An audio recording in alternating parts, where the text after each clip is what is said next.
اعوذ باللہ من الشیطان الرجیم، بسم اللہ الرحمن الرحیم۔ الحمد للہ رب العالمین، والصلاۃ والسلام علی اشرف الانبیاء والمرسلین وعلی اہل بیتہ الطیبین الطاہرین المعصومین۔ بسم اللہ الرحمن الرحیم۔ رب اشرح لی صدری ویسر لی امری واحلل عقدۃ من لسانی یفقہوا قولی۔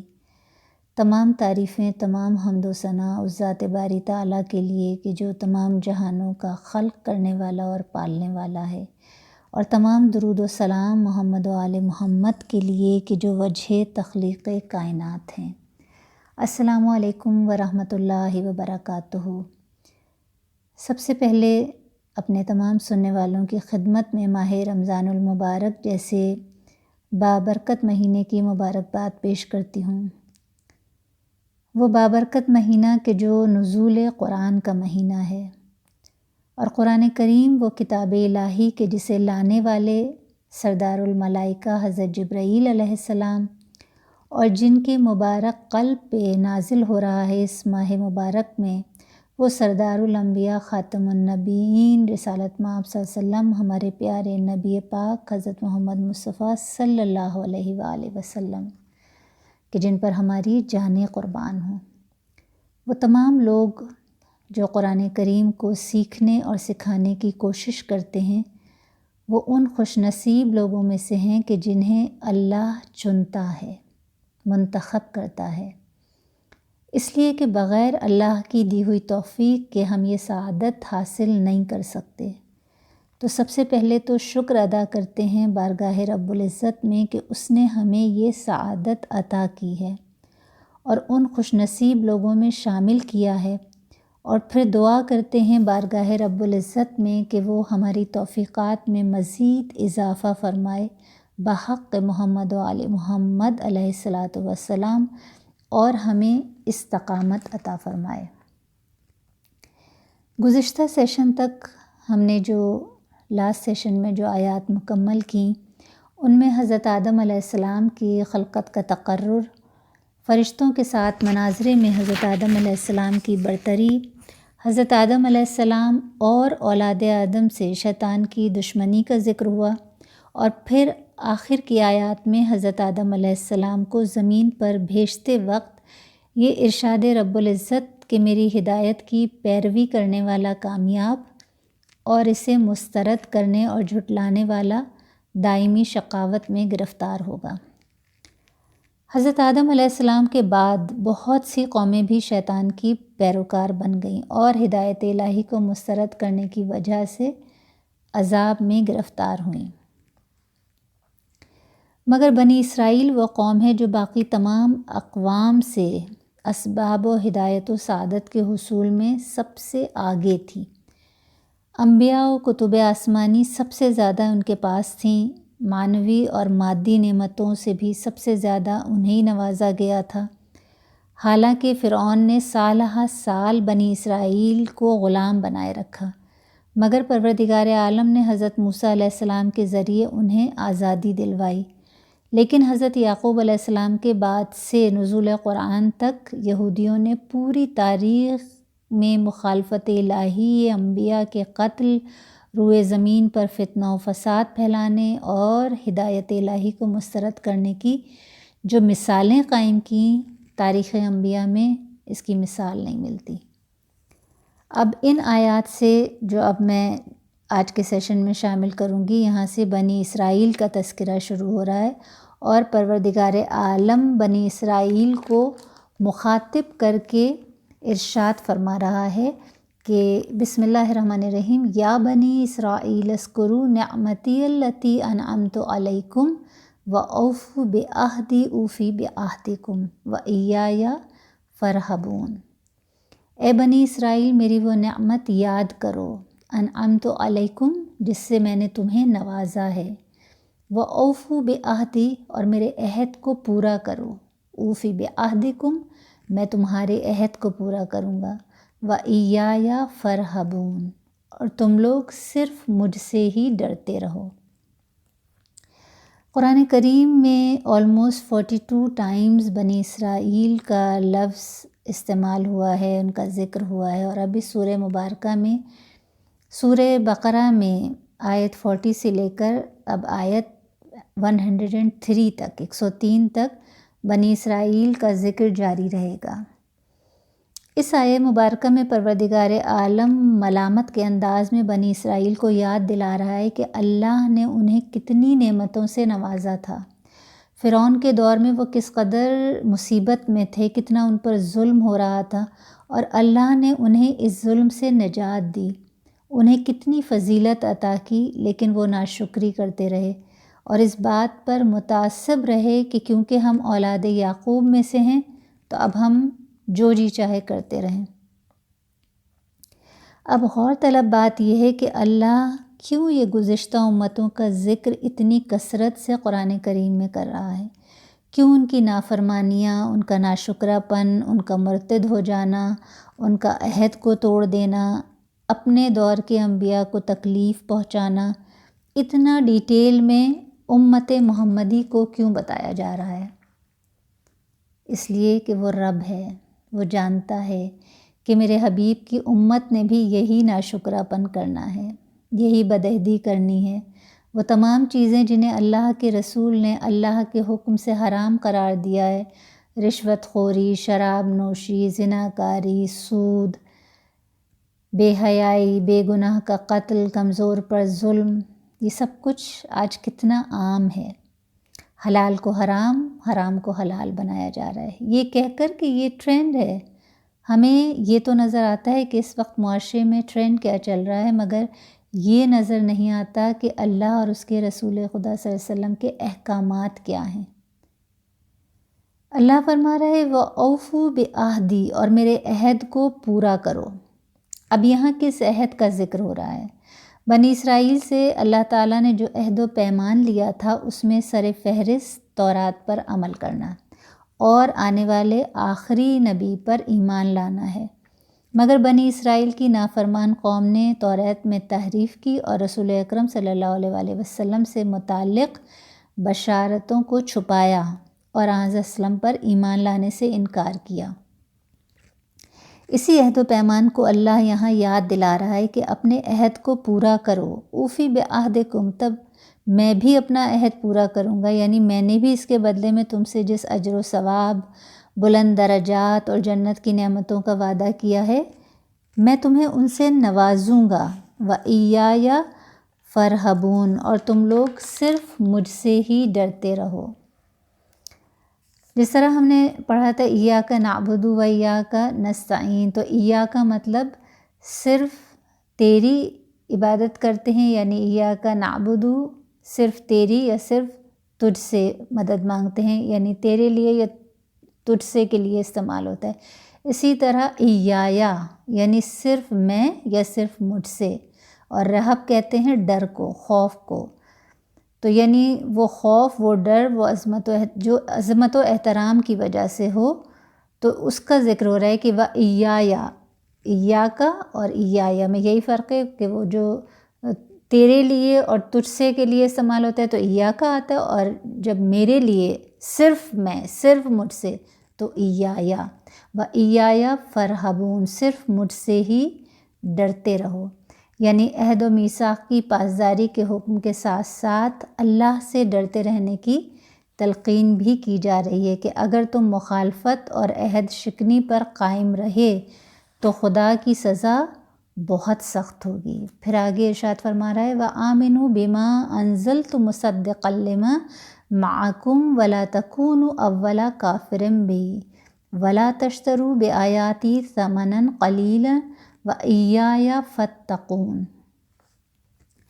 وَآمِنُوا بِمَا أَنزَلْتُ مُصَدِّقًا لِمَا مَعَكُمْ، اور میری نازل کردہ کتاب پر ایمان لاؤ، مصدقاً لما معکم جو تصدیق کرتی ہے اس کتاب کی جو تمہارے پاس ہے، وَلَا تَكُونُوا أَوَّلَ كَافِرٍ بِهِ، اور سب سے پہلے تم ہی اس کے منکر مت بنو، وَلَا تَشْتَرُوا بِآيَاتِي ثَمَنًا قَلِيلًا، اور میری آیات کو تھوڑی قیمت پر فروخت نہ کرو، وَإِيَّایَ فَاتَّقُونِ، اور مجھ ہی سے ڈرو۔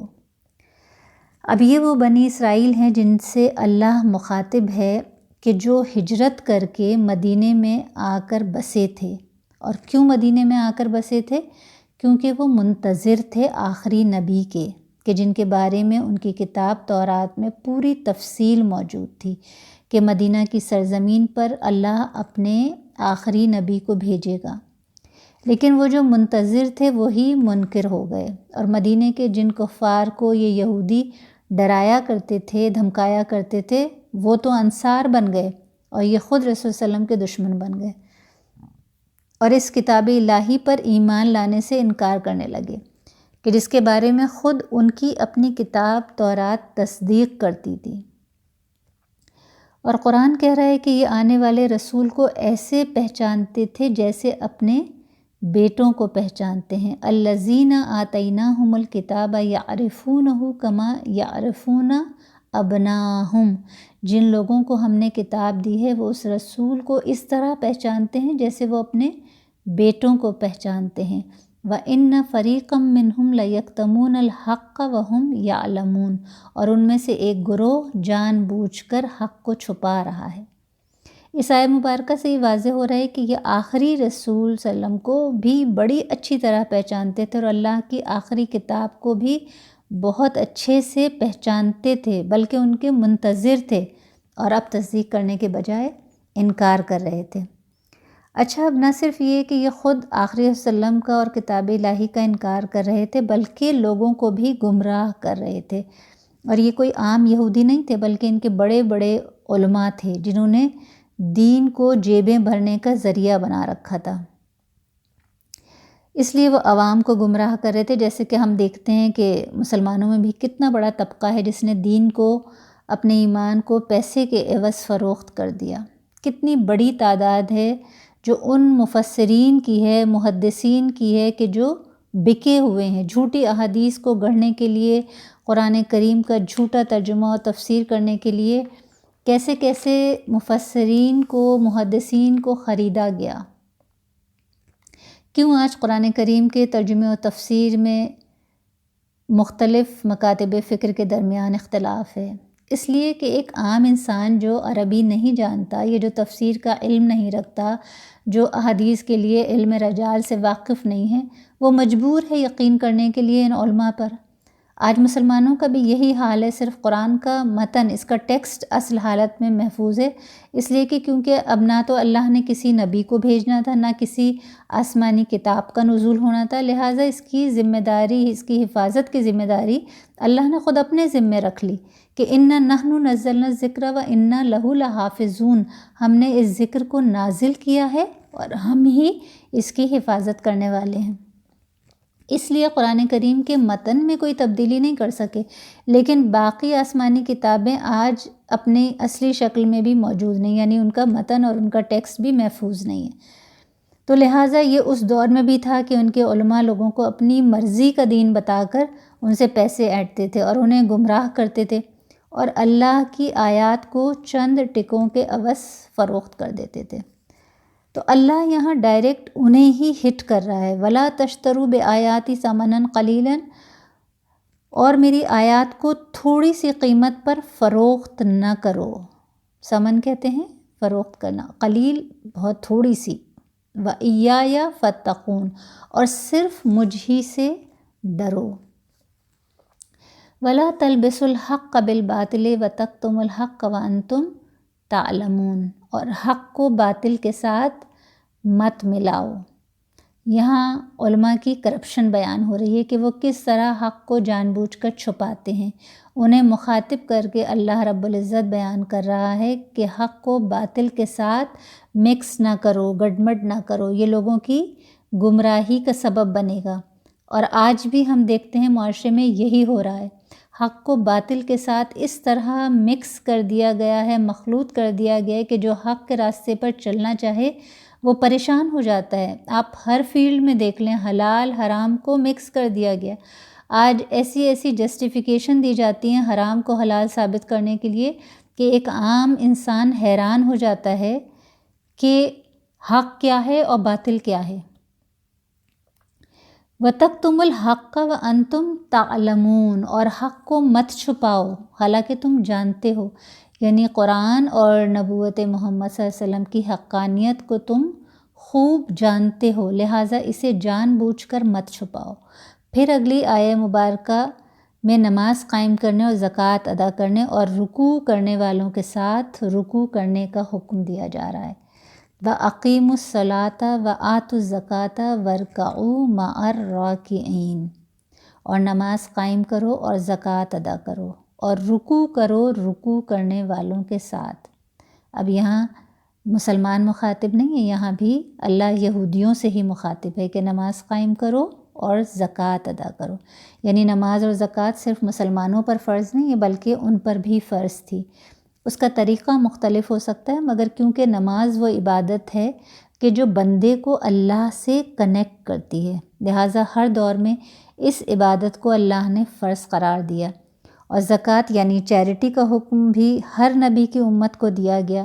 اور تیسرا حکم کہ رکوع کرنے والوں کے ساتھ رکوع کرو، یعنی ان کے یہاں بھی اجتماعی عبادت کا تصور تھا، اور اللہ انہیں حکم دے رہا ہے کہ ان معاملات میں کہ اللہ کی اطاعت و فرما برداری کرو اور نماز کو قائم کرو، زکوٰۃ ادا کرو، اور جس طرح اجتماعی عبادت کا حکم دیا گیا ہے اس طرح رکوع کرنے والوں کے ساتھ رکوع کرو۔ تو اچھا اب اس کو سمیٹ دوں اس طرح کہ آج ہم نے جن آیات کا مطالعہ کیا اس میں ہمارے لیے یعنی مسلمانوں کے لیے کیا پیغام ہے، کیا سبق ہے۔ اللہ مسلمانوں کے سامنے یہودیوں کا یہ تذکرہ اتنی ڈیٹیل میں کیوں کر رہا ہے؟